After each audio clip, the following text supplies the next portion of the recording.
Good evening, everybody. I'm Lou Dobbs. Officials in Charlotte, North Carolina tonight preparing for another evening of protests over the police shooting of a 43-year-old African-American, Keith Lamont Scott, who police say was armed and who posed an imminent threat to officers.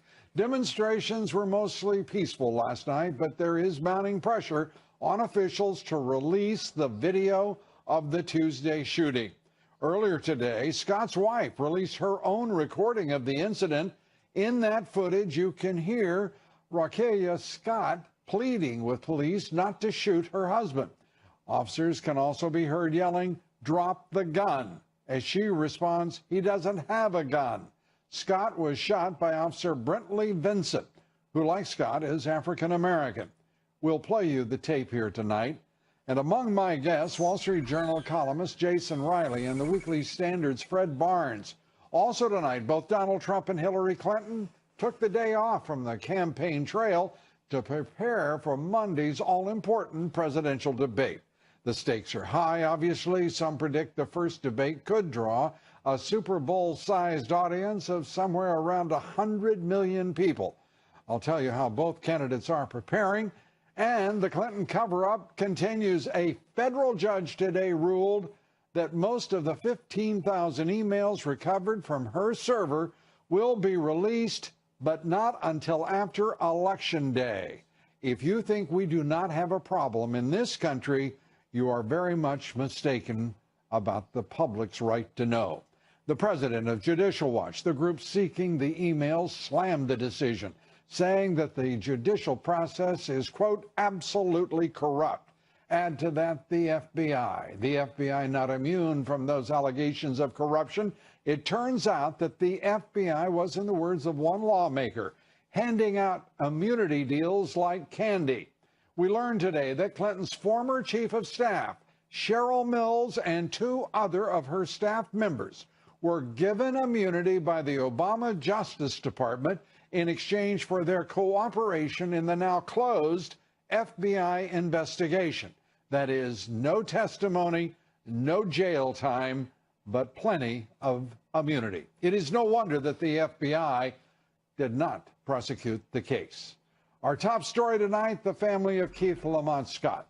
He is the black man fatally shot by Charlotte police, releasing video today that his wife recorded on her cell phone at the time of his killing. The video is the first publicly released footage related to the shooting, which sparked 3 days of protests and rioting in Charlotte. The video includes officers repeatedly shouting, "Drop the gun," and pleas from Scott's wife, and then gunfire. I do want to issue this warning. Some of you may find this video disturbing. It is for grown-ups. Keith, don't let them break the windows. Come on out the car. Keith, don't do it. Keith, get out the car. Keith, don't you do it. Don't you do it. Keith, don't you do it.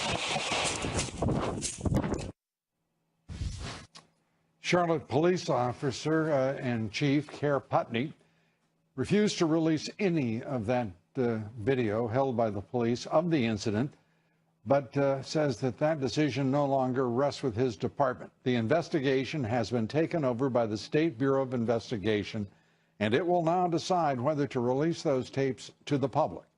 I want to be very clear at the outset here tonight. It is inexcusable that that video not be turned over to the public, and that there is something very wrong in our system when the police, when the mayor, whenever the government agency that decides to not acknowledge the public's right to know, we have a serious problem that's compounding already very serious social problems. So release the video. Our first guest tonight addressed the fatal shootings by police, saying the left, the Black Lives Matter movement, and progressives are trying to shoehorn any incident into a false narrative, namely that cops are hunting black men. Joining me now is Wall Street journalist, columnist, Manhattan Institute senior fellow, and Fox News contributor Jason Riley. Jason, good to have you with us. Good to be here, Lou. Let's start with first this incident and the way in which, in your judgment, the police department in Charlotte, the mayor's office has handled this situation.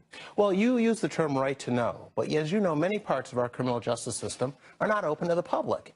And I don't know that the proper way to conduct a homicide investigation is by releasing evidence piecemeal. I think that invites people to jump to conclusions when they haven't seen all of the evidence, Lou. So I think the goal here is to serve the cause of justice. I'm as curious as anyone else about what's on that video, but I'm not sure that releasing evidence bit by bit by bit is the best way for the police to do their investigation. I also don't think releasing that video is going to do anything about those protesters. They have made up their mind about who is guilty and who is innocent. They made up their mind before they left their homes to go out there and protest. Sure. So I don't think this is about calming down the crowds. Well, I certainly have never been one to say that it will, or that that is the purpose of the public's right to know, or the purpose for the government agencies to release it, because I don't contend that, and I don't believe that would be the result. But what I do believe is the result, that it is time that we make it very clear to government agencies and those who run them that the public does have a right to know, and that right should be respected, as should all citizens. Right now, there's a breakdown in respect on the part of the agencies and their respect for the public, and there is a breakdown in respect by many citizens for those government agencies. Well, and to have anyone suggest paternalistically and patronizingly that the American people suddenly are such that we are such childish beings that we cannot be trusted with the truth. We have turned our government and the precepts of this government on its head. We will decide. Public servants will do what we decide, and that is the issue of this presidential race. It is the issue that is being fought out on the streets of Charlotte and other places as well. Paternalism is not the reason not to release the video, but I do think there are valid reasons. And giving into the pressure of the mob in order, the police have to do their investigation. This is not the pressure of the mob. They have to do their investigation. This is me. I'm hardly a member of a mob. This is millions of Americans who believe that we are grown-up American citizens and have the right to know what is going on.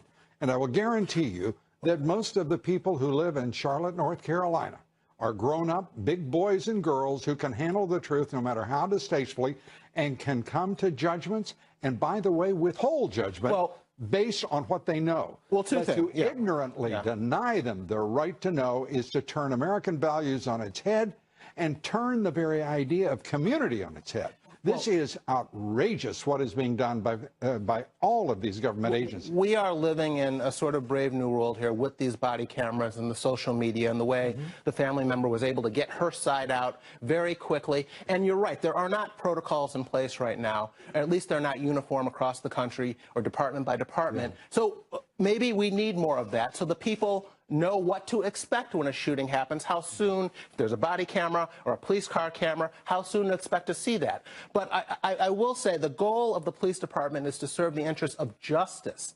And bit by bit, drip by drip, releasing evidence to the public as if this is like some sort of reality television show, we have to be sure that is going to serve the interests of justice. Think about this, Jason. You talked about this new world that we're in. This new world is a lot like the old world. In a much earlier day. There was a time when a community was 150 people. Do you think that word didn't travel much, much faster than, say, in the interregnum between this new world and that old world? Of course it did. People had very clear ideas of one another. They talked to one another. They gossiped freely, openly, and then were asked to sit and be judged, in many cases, by a jury of their peers. This is not something that is beyond us. This is not something that we're incapable of. This is something that we have allowed to be taken away from us, and we have to bring it back to us. Well, we're living in a situation now where there's a lot of pressure on police. There's a lot of distrust tremendous on the pressure. Police. And it's very dangerous, Lou. If we're going to start by not giving the law enforcement the benefit of the doubt, you're only going to make the streets more dangerous here. No, not you. I don't mean you. I mean a person. As a matter of fact, I think that what will be seen by people is a police officer or a number of police officers having to make split-second judgments. It is But even the family, the lawyers, the family of the lawyer who has seen this video said it's inconclusive. So in this case, it's not certain. It's not even certain that showing the video would help us. My point is, every American, and certainly the community of Charlotte, has a right to see that video and to know what is going on. And the idea that we can have grand juries meet in secret, lots of things in our criminal justice system is done out of the public eye, and there's a reason for that. That's fine. And I think the police may have a good reason for not releasing this video this minute. And if they don't have a good reason, they can construct one. So I've got no problem with that. Just as the family's attorney will have its way. But I'm talking about the broader community and our right to know what's going on. Because only with full public knowledge of what that incident looked like, how it felt, what it sounded like, and the horrible tragedy that resulted, will it give us a basis to make judgments that are free and fair and which have to be made by citizens, not wayward, inadequate beings who have to be led in one direction and information denied them. I think that we all have to come together around that. Well, I can assure you that this issue. But we started. But we started with me asking you, what do you think of the process underway right now? This is going to be part of Monday's debate. Hillary is going to bring this up. She's going to side with people who want that video released, I believe, and we'll see. We'll see what happens. But this issue, I think, is going to enter the race. Not only this issue, but also the one in Tulsa. I think we're going to see this come up in Monday night's debate. I think so too. And I hope that both candidates will side with the Hillary public will see this as a play for against officers. But it'll a play for the young black voters that she's struggling with. And this will resonate with them. Police officers. And I against see it police as you put it in a play. Yes. I see it as a play for grown-ups acting like adults in this country with the information available to them, understanding the choices that a law enforcement officer and our law enforcement officers are under, as you said correctly, tremendous pressure. And in this split second, the judgments that have to be made, I don't think there are many of us who would want to trade places with that officer at any time. No. Jason Riley, always good to have you here. Thank you. Thank you. We're coming right back. We have a lot more for you, much more to cover here tonight. Please be with us for all of it. Stay with us. He promised he would, and he did. President Obama today vetoing legislation that will allow families of victims of the September 11th terrorist attacks to sue Saudi Arabia. The president says the bill would hurt U.S. national security interests. It has been, after all, 14 years since. The president, once again, ignoring the will of Congress and aligning himself with interests that are not directly, at least, and obviously, American interests. Congress, by the way, unanimously backed the bill, and both parties vow to override the veto. We will see what happens here next. The leaders of both chambers, led by Senator Mitch McConnell and Speaker Paul Ryan, say they expect the override vote to be successful, which, of course, requires a two-thirds majority. Even House Minority Leader Nancy Pelosi says she will fight to override that veto. Well, joining me tonight, executive editor of the Weekly Standard, Fox News contributor Fred Barnes. Fred, great to have you here. First, on overriding the veto. Why does the president keep aligning himself with every interest but that of America? Well, I'm afraid I'm going to disagree with you on this. I just don't think this is a legal issue, and Congress has made it one. I understand why it's popular and why the veto will probably be overridden, but this is an issue, a diplomatic and national security issue. What we need is a president who will push the interests with Saudi Arabia diplomatically and otherwise. So you want to? So you're voting for Trump? Well, I don't know what Trump has said on this. What I think is that Obama. I'm just saying to you, at some point, this president has to do one thing that is in support of American interests and the American people, and I mean all of the people, against forces that align and array themselves against us. And my God, this was the perfect opportunity, and he couldn't stomach it. I see why you said Trump. Look, I think if Trump's president, Trump would push this issue with the Saudis and not make it a legal issue. I mean, do we want some judge? You want the Supreme Court to decide this? That's not the place. The president and his administration, the State Department, the Defense Department, they need to push it because the 9/11 victims do have, or survivors, and do have a point. They do have a point. They are Americans, and they should have their way, in my opinion. But I'm just a simple American looking for simple Americans who would support American interests. Ted Cruz came to his senses. There was an epiphany, some medication, something, and he decides he will vote for Donald Trump. How readily available is that medication, and can we get it to certain people we both know? Now, look, Lou, don't begrudge Ted Cruz finally doing the right thing. I don't at all. I applaud him. I cheer him. I am wildly excited about it. And look how gracious Donald Trump was in responding. Yes. He said he's running honored. for something. I'm not. Well, of course he is, but that's what you do. You don't want to say, "Hey, it's about time, fella." Well, it's about time, fella. It's past time, fella. You want no. The time now. See what you can do when you're not running for something? Love bomb Cruz. That's the thing to do. There you go. That's what Trump did. Well, that's wonderful, and I applaud. I actually do applaud Donald Trump for so doing. It's gracious. Yeah. It's what we would expect of a president. Yes. I have another problem though, and that is a judge deciding that we don't get to see all the emails before the election. This is corrupt. And Fred, you and I can't disagree in any way on this. This is a corrupt judiciary. It's a corrupt FBI. It is a corrupt administration.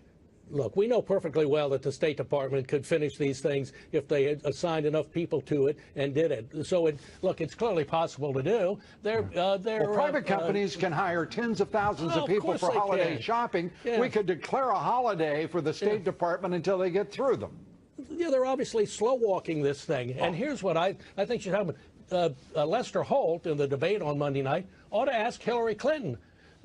You say you want all your emails to come out. Why don't you urge the State Department to get all of those 10,000 emails out by Election Day? Fred, you even have the judge now saying, "Oh, that would be such a burden for the State Department." Please. Of course, please. It is corrupt. The judge is corrupt, and he is either that or an utter fool. Either way, the American people's interest is not being served, and justice is being denied. Hopefully not at the voting booths come November 8th.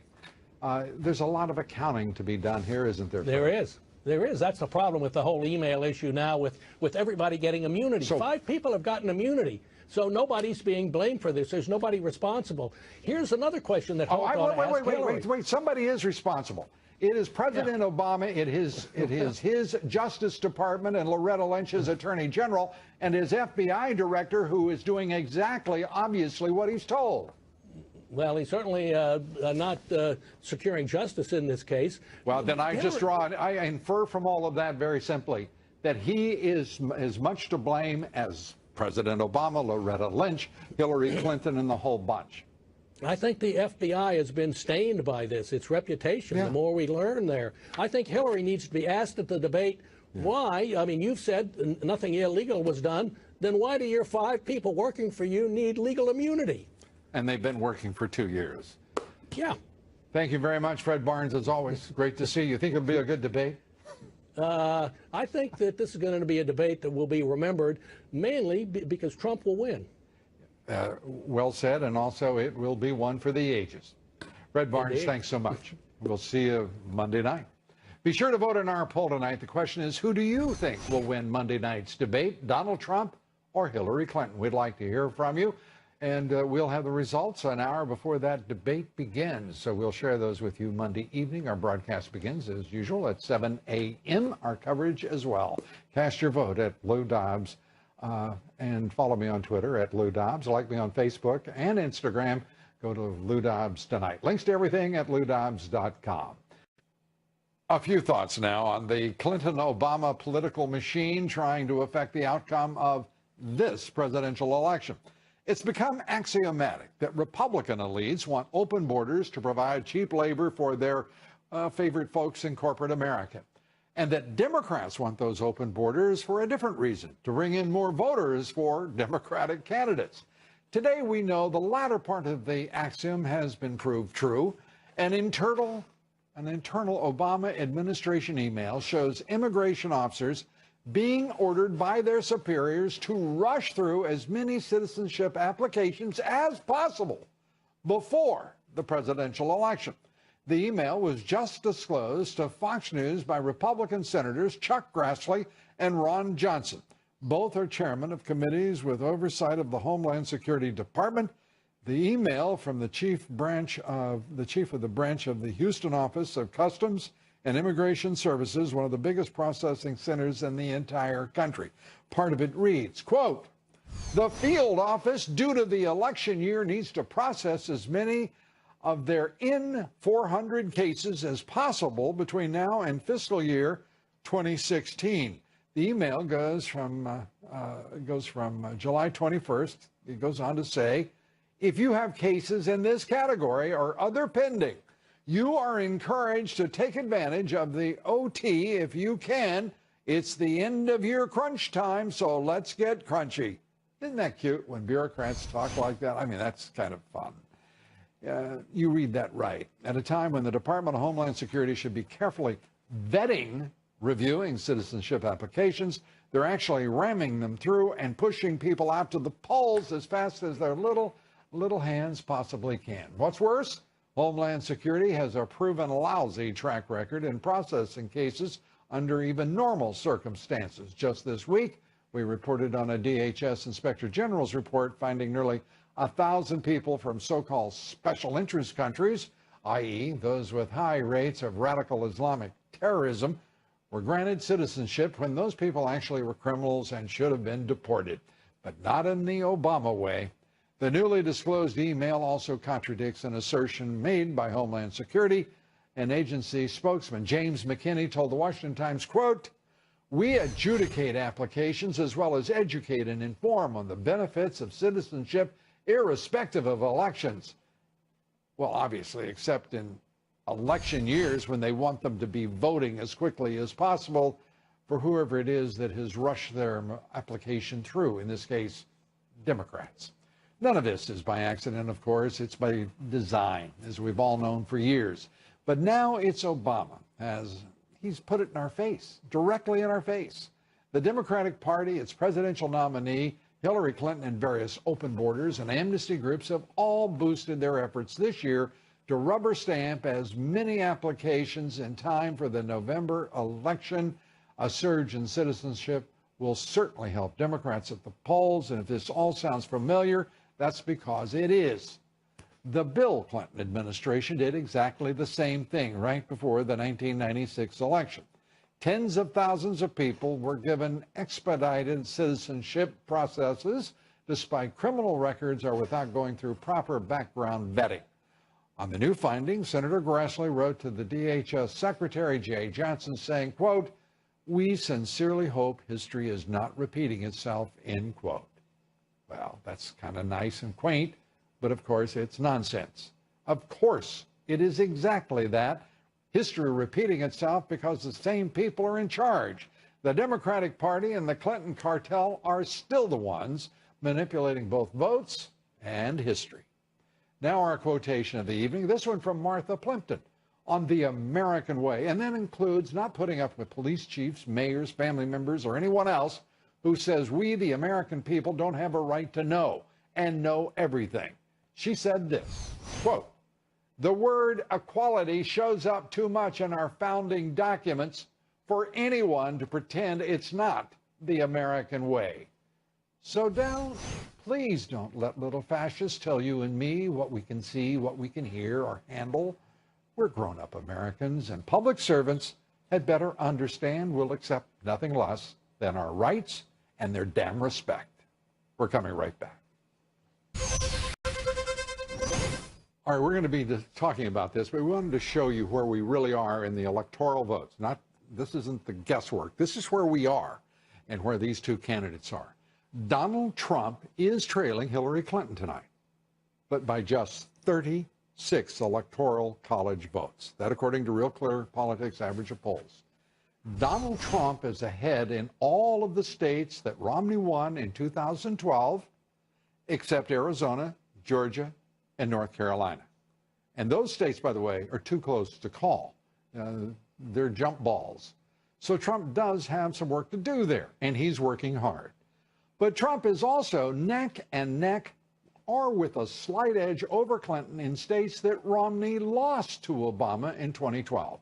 Those states are Florida, Iowa, Michigan, Pennsylvania, Nevada, Colorado, Wisconsin, Virginia, even New Hampshire and Maine, 11 states. Remember, Trump promised he would put states in play, and he has.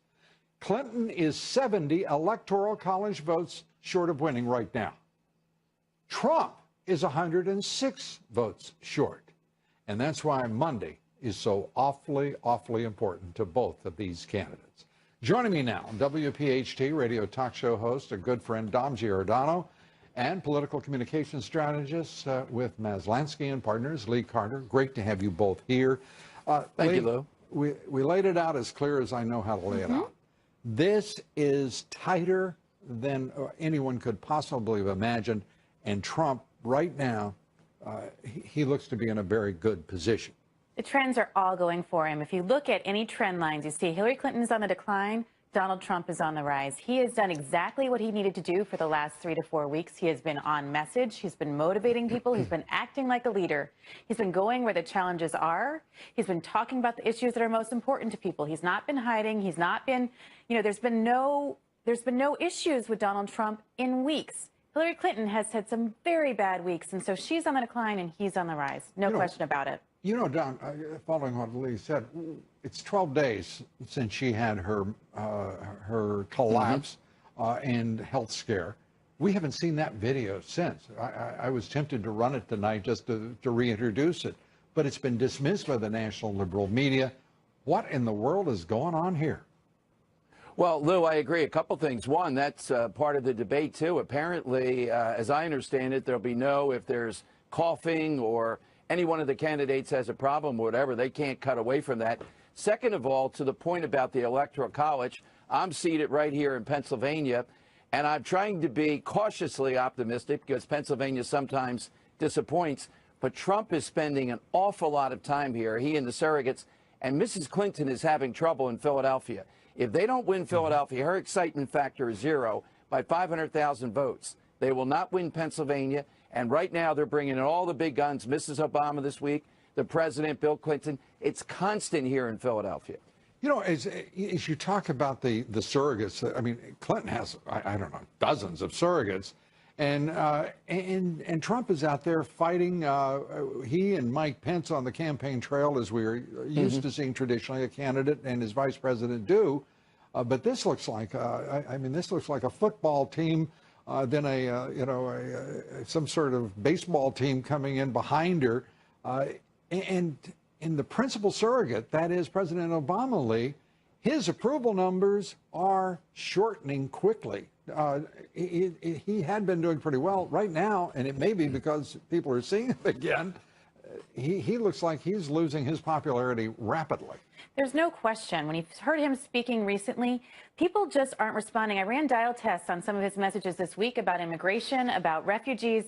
He's just not capturing the hearts and minds of the people. He's not coming across as strong. He's not coming across as leaderly. He being President Obama. He being President Obama. And it's really hurting, I think, the Democrat side, because right now, people really want leadership. People are afraid. They want to hear reassurances. They want to hear plans about immigration. They want to know that there's going to be jobs and that they're going to be safe. And that's what Donald Trump's talking about, and it's not what Hillary and Obama are talking about right now. Tom, you get the last word. Who's going to win?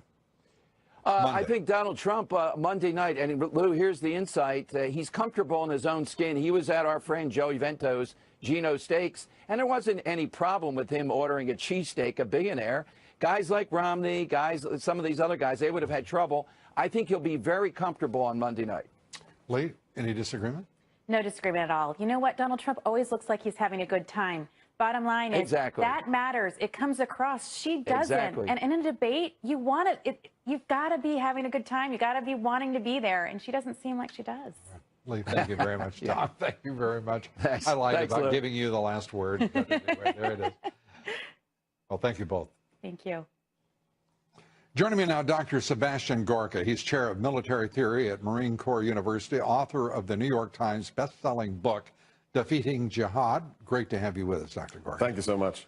Let's start with this debate, Donald Trump and what he must do. He has been very clear. America first is the brand of his foreign policy. What else must he do to sell that policy to America? Well, I think he's doing it already. He's being very explicit that we are at war. This is a man who understands we are at war. And having met him a couple of times, the other thing that's very clear to me is he wants to win this war. He wants to take political correctness out of the threat assessment, no censorship, none of this, we can't call a jihadi. So he wants to be a wartime president that vanquishes our most dangerous enemy right now.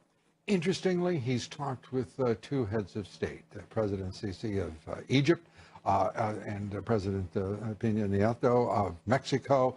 Done so with ease, and I think talking to folks who I know were aware of the conversations they had as adults, and it sounds so promising.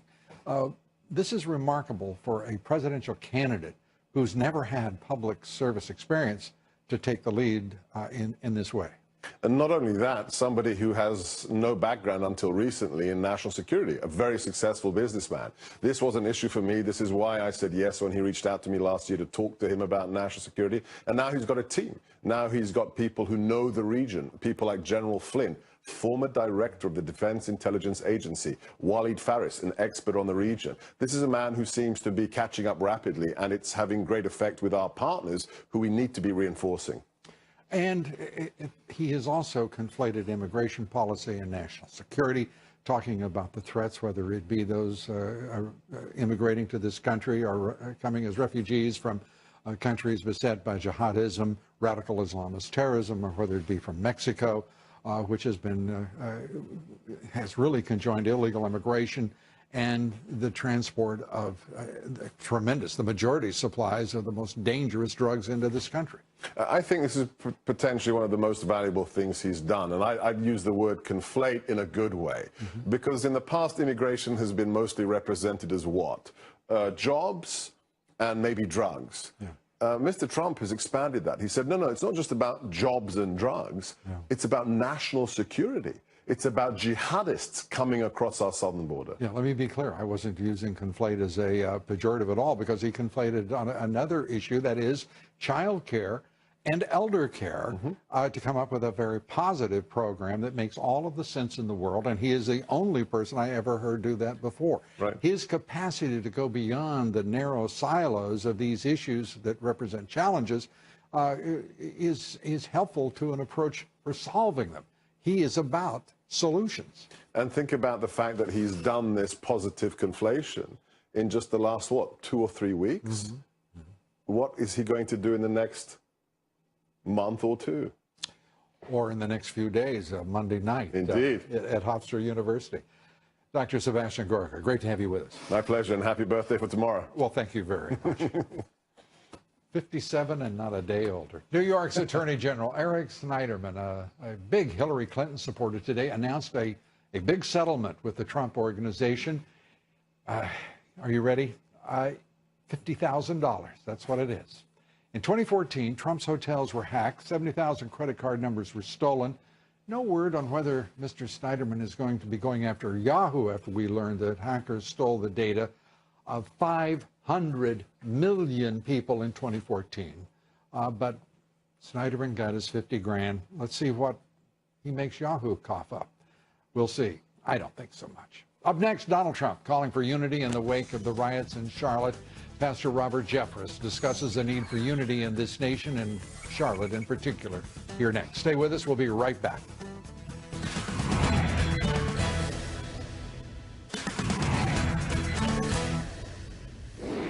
In our online poll last night, we asked you, do you believe? The real question is why Hillary Clinton isn't 50 points behind Donald Trump. She had asked about a somewhat different way. Anyway, 77% of you said yes, that is the real question. We'll see how that question works itself out, beginning with Monday night. Joining me now, Pastor Robert Jeffress, member of the Faith Advisory Council for Donald Trump, pastor at First Baptist Church in Dallas, Texas. Pastor, great to have you with us.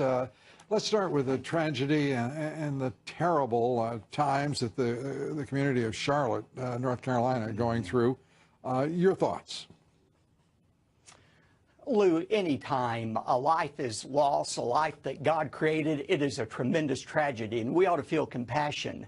But the cold, hard truth is that if both of these victims of police shootings, the one in Charlotte and the one in Tulsa, if they had obeyed the police, they would be alive tonight. And I just think it is the responsibility of all of us who are leaders, whether we're clergymen, sports figures, or the President of the United States. We need to be encouraging people to obey law enforcement officials. I remind my congregation all the time about the words of Romans 13. Paul says law enforcement officials are ministers of God sent to render justice. And if you want to have no fear of governing authorities, do what is right. That was good advice 2,000 years ago. It's good advice today. If you do what police ask you to do, 99% of the time, you'll be just fine. And you mentioned sports figures. We got Colin Kaepernick and others in the NFL and the NFL commissioner calling on them to act out against our flag and our national anthem. We've got Hillary Clinton even made disparaging remarks, negative remarks about law enforcement this president has throughout his term. It was only Donald Trump who stood up and immediately talked about unity. And that made me feel good that we have a person as close as he is now to leading the country talking about unifying all Americans. He uses the expression all Americans when he talks about restoring prosperity. It is strange to me that it's taken this long for somebody to be talking about all of us at the same time rather than trying to talk about dissimilarities rather than our commonalities. That's right. And you had Hillary Clinton just several weeks ago disparaging half of Americans who are supporting Donald Trump. And look at the contrast between Obama and Clinton and Donald Trump when it comes to this police issue. I'm 1 block away, Lou, from where 5 Dallas police were shot and killed earlier this summer. Obama came to our town a few days afterwards. I was there for the service. And again, he embraced Black Lives Matter instead of giving unequivocal support for the police. Donald Trump is going to take the side of police. And if there is a question, he's going to urge calm instead of unrest. We need a leader like that. And he makes it clear he's going to demand as well equal justice. And that is critically important.